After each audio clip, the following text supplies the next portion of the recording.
दोस्तों, कहानी शुरू होती है उस नन्ही चिड़िया से जो एक पेड़ पर अपने दोनों बच्चों के साथ रहती है। वो बहुत ही खुश थी। उसका जीवन बड़े ही सुखमय तरीके से बीत रहा था। जब भी वह चिड़िया भोजन की तलाश में बाहर जाती तो उसका ध्यान हर समय इस बात पर लगा होता कि भूखे बच्चे उसकी राह देख रहे होंगे। कभी कभी तो चिड़िया भोजन की तलाश में बहुत दूर निकल जाती और उसे लौटने में घंटों लग जाते। बच्चे घोंसले में चूं चूं करते रहते और जैसे ही चिड़िया को देखते मारे खुशी के उछलने लगते। चिड़िया भी अपने बच्चों को देखकर बहुत ही खुश हो जाती। इस तरह चिड़िया का जीवन खुशी खुशी बीत रहा था। एक बार की बात है कि बरसात का मौसम था। जोरों की आंधी के साथ बारिश आई और चिड़िया का घोंसला उड़ा ले गई। चिड़िया व उसके दोनों बच्चे बेघर हो गए। चिड़िया ज़ोर ज़ोर से रोने लगी। उसे कुछ समझ नहीं आ रहा था। बस वह यही सोच रही थी कि अब मैं इस तूफ़ानी बारिश में बच्चों को लेकर कहाँ जाऊँ। चिड़िया व उसके दोनों बच्चे बुरी तरह पानी से भीग गए थे। भीगने के कारण बच्चे ठंड से कांप रहे थे। चिड़िया छिपने के लिए इधर उधर जगह तलाश कर रही थी। तभी उसे पास में रह रहे कौवा का घर दिखाई पड़ा। वह घर के पास गई और दरवाज़ा खटखटाया और कौवे से बोली, कौवा भाई, आंधी में मेरा घर उड़ गया है। हम बेघर हो गए हैं। हमारे दोनों बच्चे पानी में भीगने के कारण ठंड से कांप रहे हैं। आपसे विनती है कि आप अपने घर में हमें शरण दे दें। कौवा अंदर से ही बोला, नहीं नहीं, मैं दरवाज़ा नहीं खोलूँगा। अभी अभी मेरे दोनों बच्चे सोए हैं।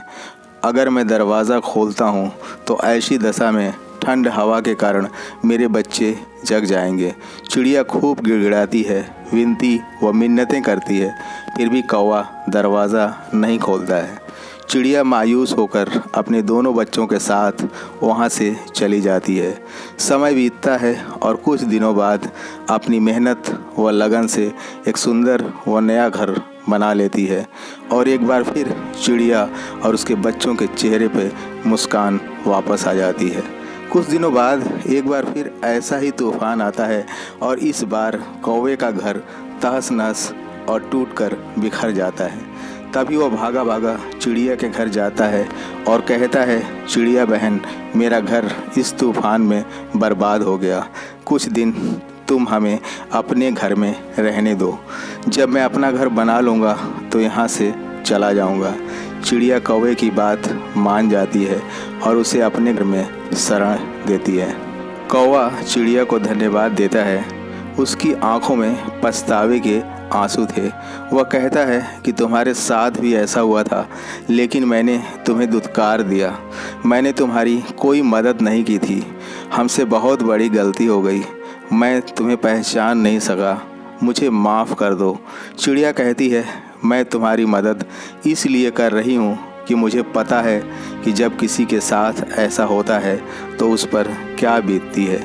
जब तक तुम्हारा घर नहीं बन जाता तुम खुशी खुशी अपने बच्चों के साथ यहाँ रह सकते हो। कौवा एक बार फिर दिल की गहराइयों से चिड़िया को धन्यवाद देता है। दोस्तों, हमें भी बदले की भावना से ऊपर उठकर सोचना चाहिए। अगर कोई आपका बुरा भी सोचता है तो आप अपनी तरफ से उसका भला ही सोचें।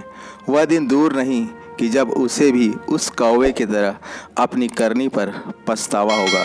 इसी के साथ आपका दिन शुभ हो। जय हिंद, जय भारत।